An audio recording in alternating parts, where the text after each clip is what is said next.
Welcome to this lecture on use of mathematical and statistical tool in the fight against COVID-19. My name is Xiaohua Zhou.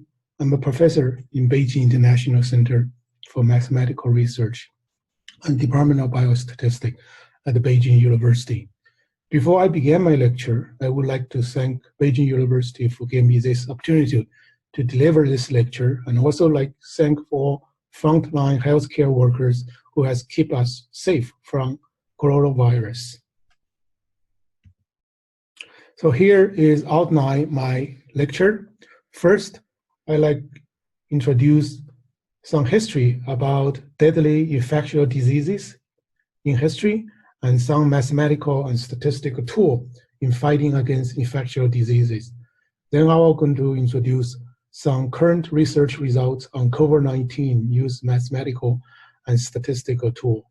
I will also give some of the results from my own research team. So here is the latest data from the world on epidemics of the COVID-19 as April 25th, 2020. So from this table, we can see the total number of confirmed infected cases around the world is about 2.8 million. The number of deaths is about 195,000. And in the United States, the number of confirmed infected cases is about 927,000. The number of deaths is about 52,000. Actually, the China here, the number of infected cases is still about 82,000, and number of deaths is 2,600.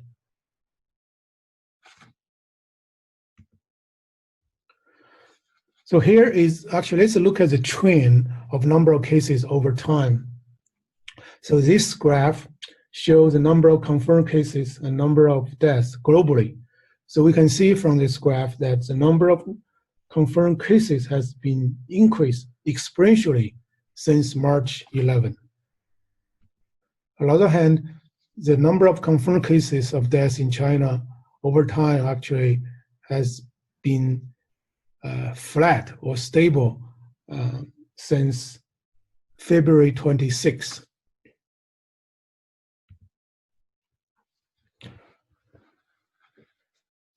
So we can see that the human and infectious disease has been coexisting for a long time.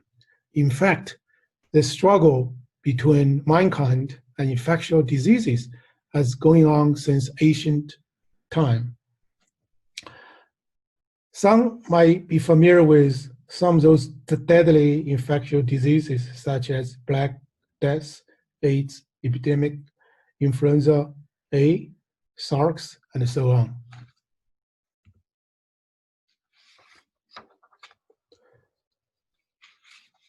So here I'm going to discuss some of the deadly infectious diseases in history. So one of the deadly infectious diseases is the third pandemic of the plague, which started in late 19th century. It affected more than 60 countries in Asia, Europe, America, Africa, and killed more than 10 million people. So a lot of deadly infectious disease is Black Death that broke out in Europe in 1348. It killed tens of millions of lives and reduced the population of Europe by more than 1/3. And Spanish flu is the most destructive pandemics of all kind, killing up to 100 million people.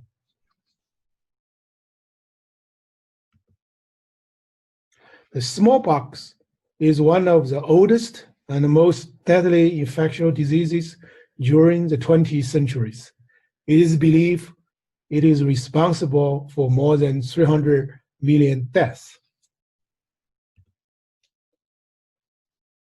Cholera is an acute diarrheal disease that can kill within hours if left untreated and is one of the most infectious diseases and easily passed through contaminated food and water with bacterial chlorine. Since year 2000 through year 2016, the countries reporting to the WHO has recorded a total of 3.4 million cholera cases and 65,600 deaths. The other one is Ebola, which is a very deadly infectious disease and can transmit to people from wild animals, can spread in human populations through human-to-human transmission. Also highly contagious, with evidence it can spread with air. It has affected about 2,700 with death rate of more than 50%. Human immune deficiency virus, HIV, can affect the cell of immune systems, destroy or impairing their functions. According to the estimate by WHO, about 36.7 million people has been infected with HIV globally at the end of 2016. That same year, some 1.8 million people became newly infected and 1 million died of HIV-related causes. So Bill Gates warned us 5 years ago, like something like coronavirus was coming.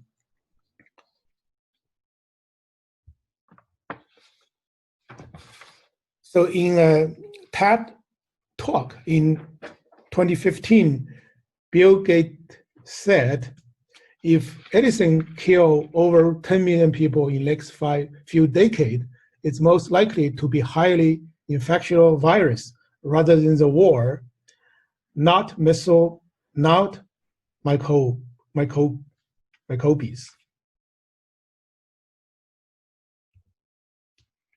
As some of you might know, the mathematical and statistical model has been studied to analyze and control spread of infectious disease for a long time. It can provide vital information such as reproduction number, threshold value of infections, contact rate. It can also provide quantitative insight in the spread of infection. It can also help to understand transmission characteristic of specific infectious disease, can help to evaluate the effectiveness of the control measure. So next, I like to discuss some successful stories about using mathematical and statistical tool in fighting against infectious disease. So first success story I will talk about is the use of mathematical tool against smallpox by the famous Swiss mathematician Daniel Brühl, who was the most distinguished member of second generation of the Brühl family of Swiss mathematicians. The Brühl family might sound like a mafia family from television show, but they were most predominant mathematical family of Europe in the late 17th and early 18th centuries. Daniel Brühl proposed a model for progression of smallpox in 1760, and then used his methods. Daniel evaluated the effectiveness of controversial vaccination of healthy people against smallpox virus. To prove the benefit of universal vaccination against smallpox, Daniel Brühl calculated the gain in life expectancy that would be achieved if more smallpox was eradicated.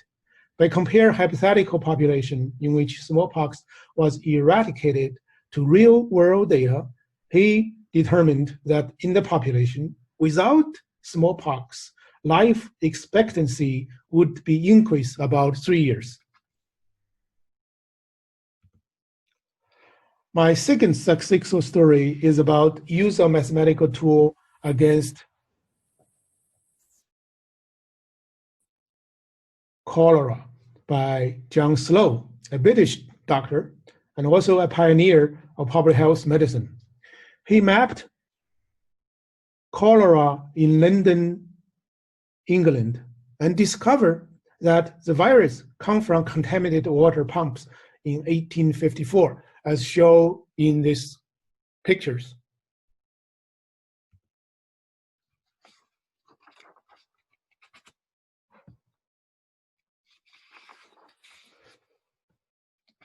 So to prove his hypothesis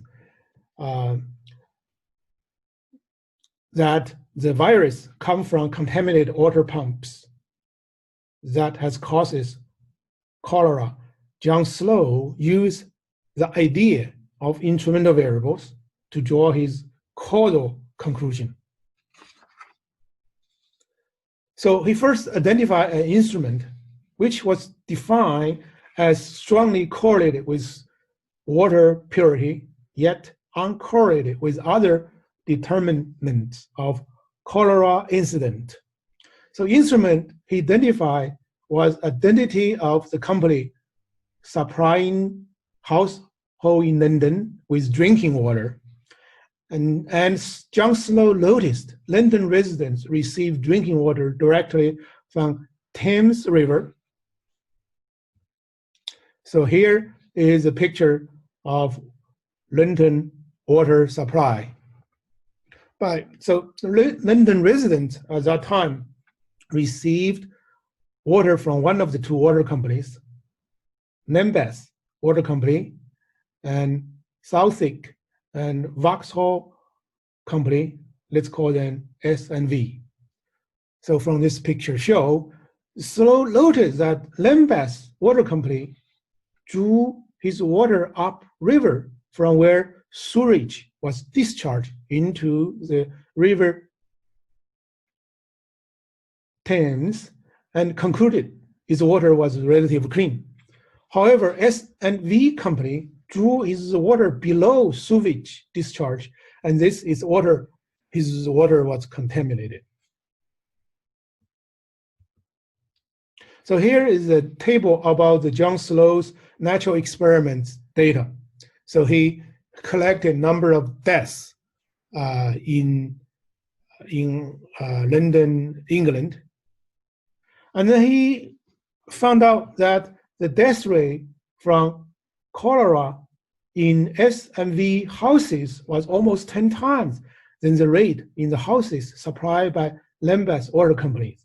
So therefore, Slow has shown that contaminated water causes cholera. The third successful story is about W.H. Hammer. In 1906, W.H. Hammer proposed that the spread of infectious diseases should depend on number of susceptible individuals and the number of infective individuals. So his model has been used to model recurrent measles epidemics. So this was the first time the model has been used to model the incident rate, which is number of new cases per time, as the product of density of susceptible and effective. So now I'm going to talk about the fourth success story. It's about Reynold R. Ross. So Ross actually received Nobel Prize for Physiology or Medicine in 1902 for his work on malaria. He demonstrated that malaria is transmitted from infected birds to healthy ones by bite of mosquitoes. So after he received Nobel Prize, he also developed a differential equation model for malaria as a host vector disease in 1911.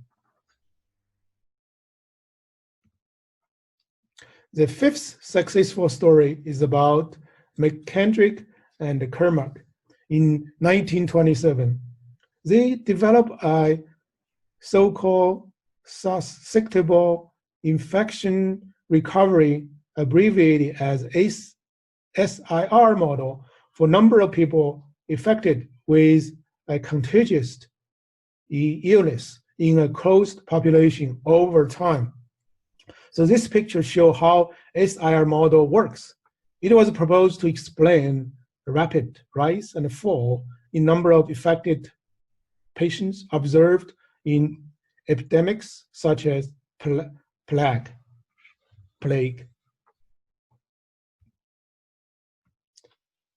In addition to the oft-mentioned story, here are some other successful stories about using mathematical and statistical model in fighting against infectious diseases. For example, in 2013 Ebola outbreak in Africa, researchers modeled and analyzed virus genetic data, revealing mechanism for spread of the virus across geographic regions.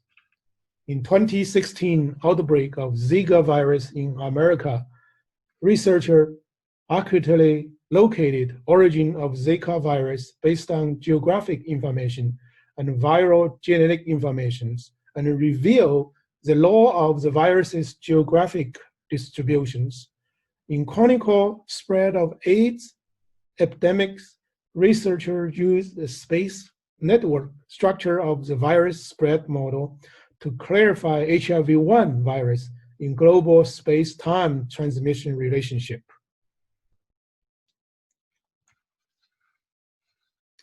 Researchers discovered some new control measure against Ebola virus based on mathematical analysis.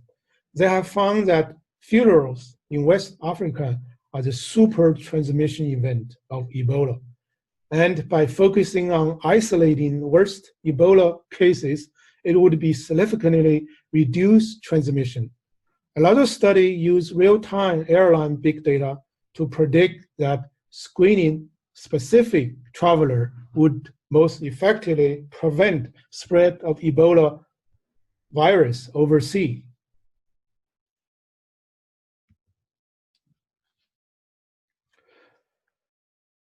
Next, I want to talk about use of big data in fighting against infectious diseases. As we know, mathematical and statistical model cannot be a good tool without good big data. In an infectious outbreak, innovative technology such as cloud services, big data, and artificial intelligence are powerful weapons in response to outbreak.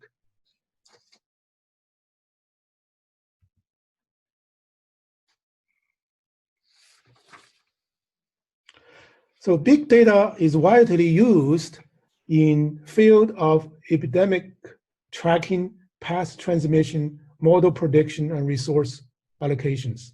Also, the viral genetic data has also played an important role in modeling infectious diseases.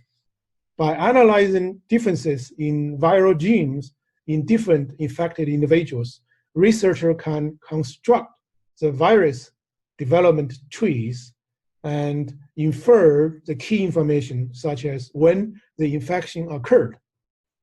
This kind of study is called viral dynamics, which is mostly used in RNA viruses such as Ebola, HIV, that mutate more rapidly. Big internet data has also been used in modeling and analyzing common viruses such as flu, and it has characteristic of low time delay, strong real-time, wide range of investigations, and high stabilities. In 2009, the Google first proposed a Google flu system that uses internet search data to predict flu trend. Researchers continuously improved the statistical models and obtained more accurate real-time prediction results. This picture is a Google flu model. But big internet data also has its shortcomings. It alone can go wrong. So here is a picture about the Google's flu prediction system. In a flu outbreak in December 2012, the Google's forecasts were almost twice as exaggerated as they actually were. The root of the problem is that Google engineering do not know the link between search keywords and flu transmission.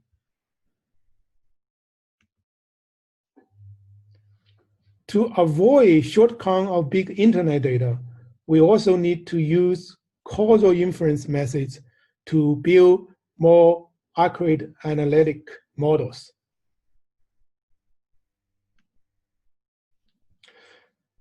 So the issue here is that the correlation of the variable does not imply causalities.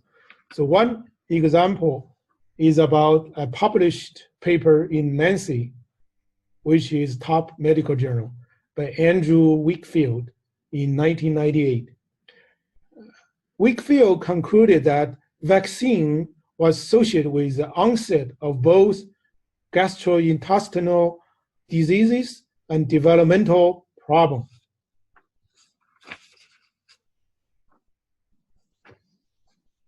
However, 12 years later, the Lancet said Wakefield paper is incorrect. So why is that the case? It turned out, well, it is true that no vaccine is 100% harmless. The researcher has shown that Wakefield causal link is mostly based on anecdotal evidence and influenced by confirmation bias. So therefore, their correlation link is not causal link. Next, I'd like to report some current research results on COVID-19 using mathematical and statistical tool by our teams and also other teams. So first, I want to talk about our work on estimation of the distribution of incubation period. So let me begin by explaining briefly about the concept of incubation here. So incubation period of infectious disease is a time between infection and appearance of the first sign and symptoms, as indicated in this graph. So the time period between the person infected and the time the first symptom has appeared. The precise information about incubation period is very important, can help us to provide optimum length of the quarantine period for disease control purpose, can also help us to investigate the mechanism of transmissions and development of treatment. So in spite of the importance of the incubation period, it often poorly estimated based on limited data.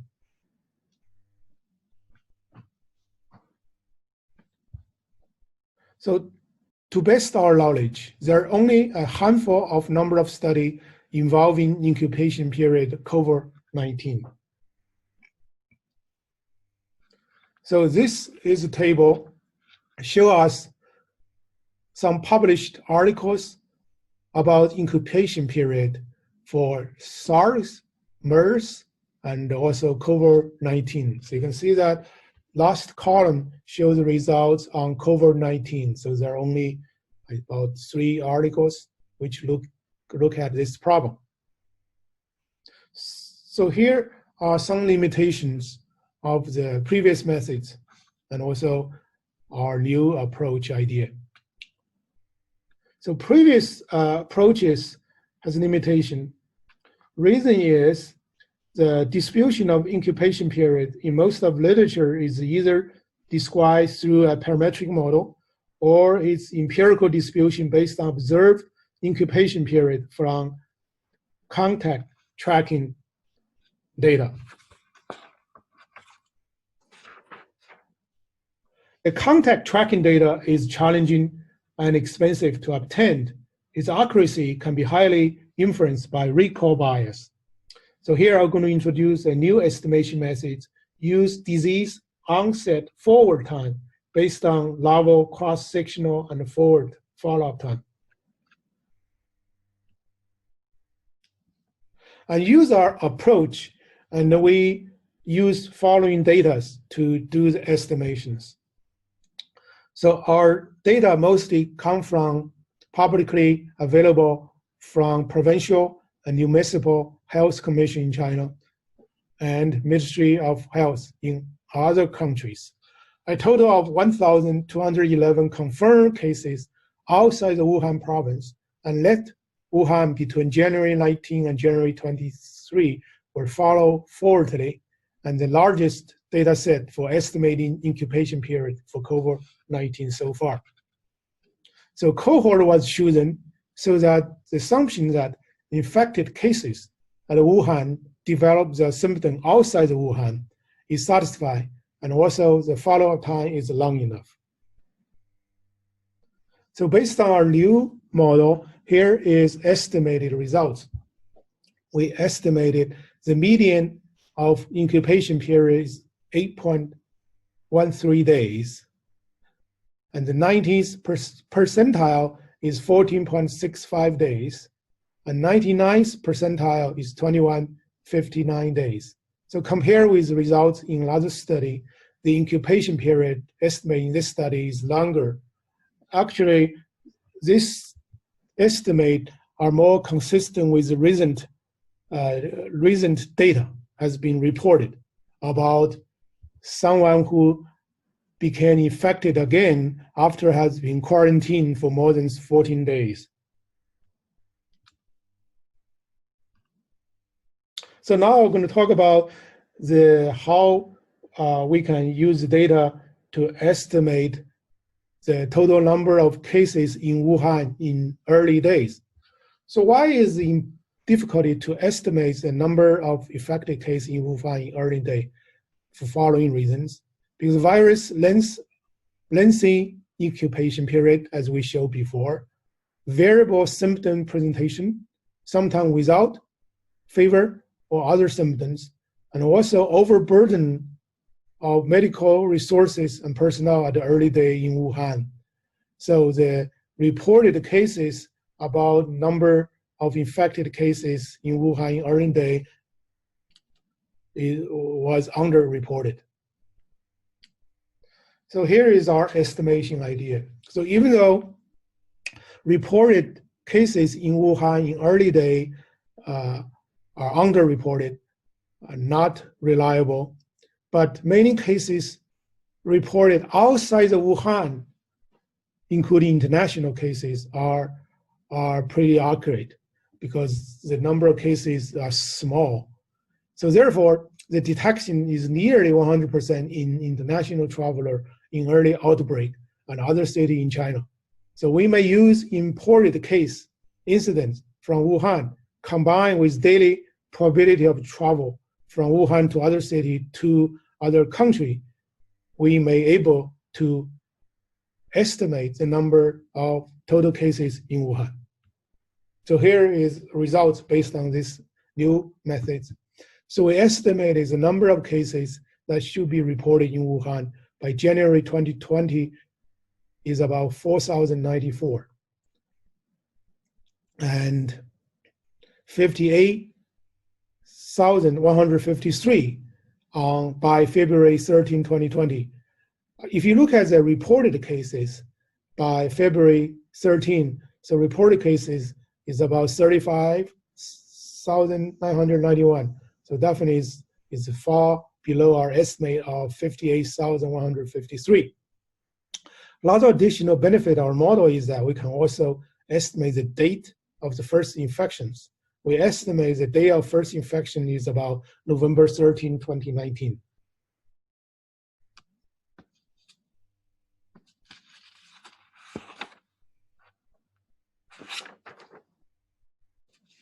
So next I want to report some research results about a new model we have developed.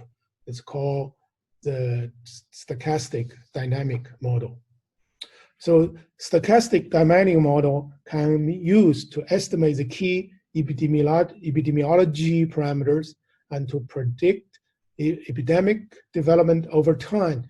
Can also estimate the proportion of unobserved carrier and also epidemics containment measures effectiveness, and also assess effectiveness of control measure.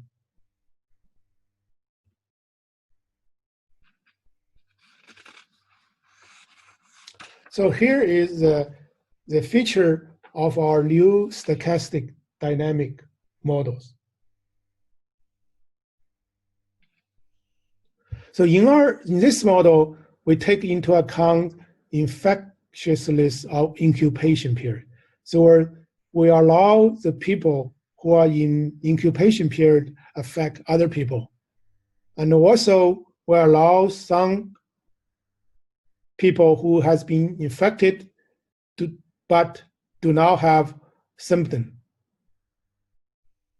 And also our model can assess impact of different point in time the prevention and control measures. So this overcomes some of the limitations of traditional dynamic model. So here's some of the results based on our new model. We estimated there are about 30% affected individuals do not have symptoms. And also patients with a symptom are about twice more likely to pass a pathogen to others as a affected person without symptom. And use our model, we can also look at predict the epidemic trend over time. So here's the results in Beijing. So here, so the x-axis is time, y-axis is number of the cases. So the data we have is up to February 22nd. There's a solid line. So let's look at the blue line. So blue is number of reported case by authorities. So that's the real data we get from health commissions. And then two blue broken line are the predicted upper bound and lower bound based on our models. So from this graph, we can see that our prediction is reasonable because the observed number actually is within our 95% confidence bound. So if we believe this model, then we can use the model to predict what will happen after February 22nd when we don't have data. So that's how we use a model. So we use observe data to estimate our parameters. And based on our estimated model, they will can give a prediction in the future, which we don't have observed data yet. So this graph use our model to predict total number of cases affected overseas. So particularly we did for US and UK. So the left picture is prediction for US, the right picture is a prediction for UK.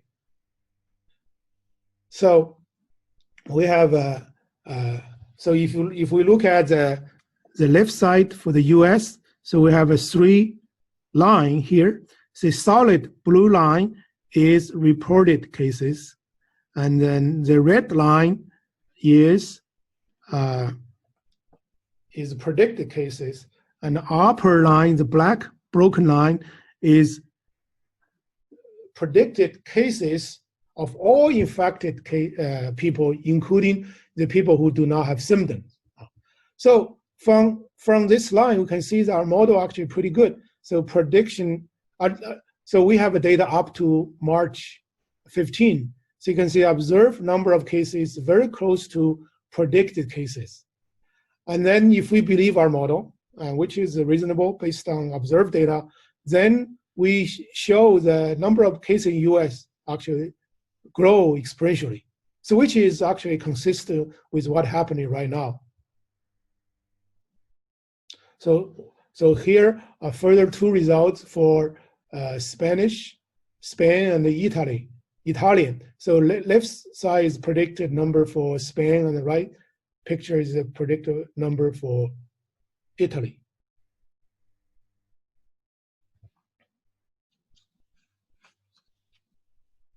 So next, I want to talk about the results on risk factor and COVID-19 done by other team of researchers.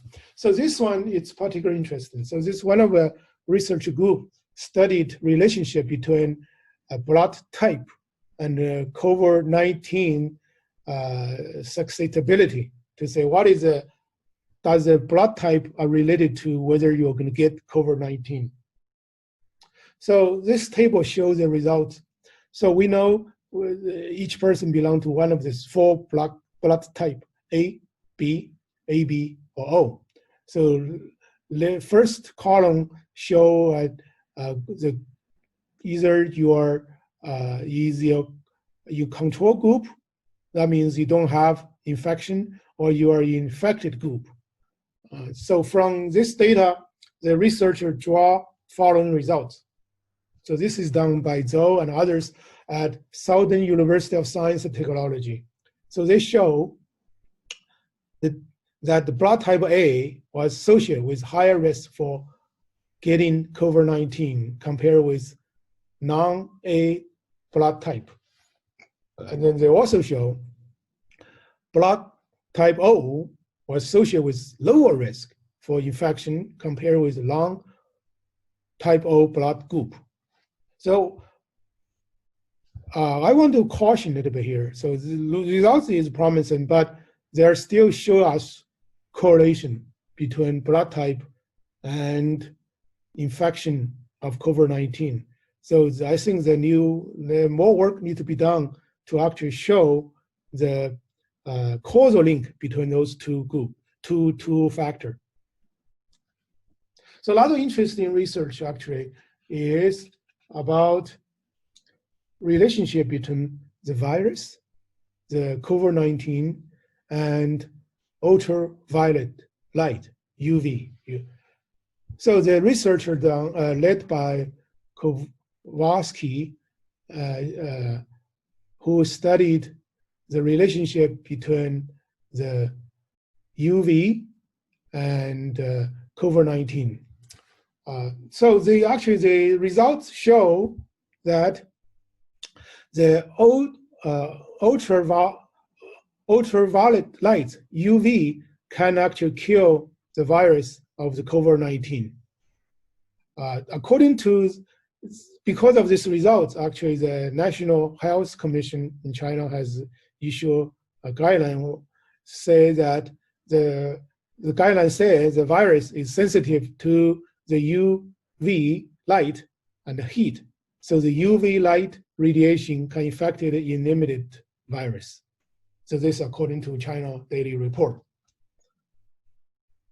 Although UV is effective in killing the virus indoors, the UV lamp should not be used to sterilize hand and another area of skin, as radiation can cause skin irritations. So we have to be very careful with UV lamps. Actually, based on those results, so this results actually has been put into practice. So in this picture, so Shanghai public transport firm called the Yang Gao has converted a regular cleaning room into a UV light diffusion chamber for buses. So they cut in 40 minutes process down to just 5 minutes. So to disinfect the buses, they use UV lights instead of use other kind of detergent. So that's one uses.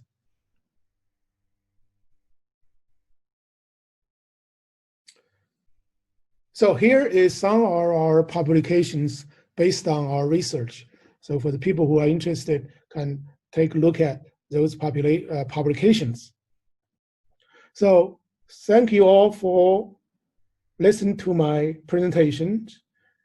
So hopefully this lecture can help you to understand more about uses of the mathematical and statistical tool against the virus.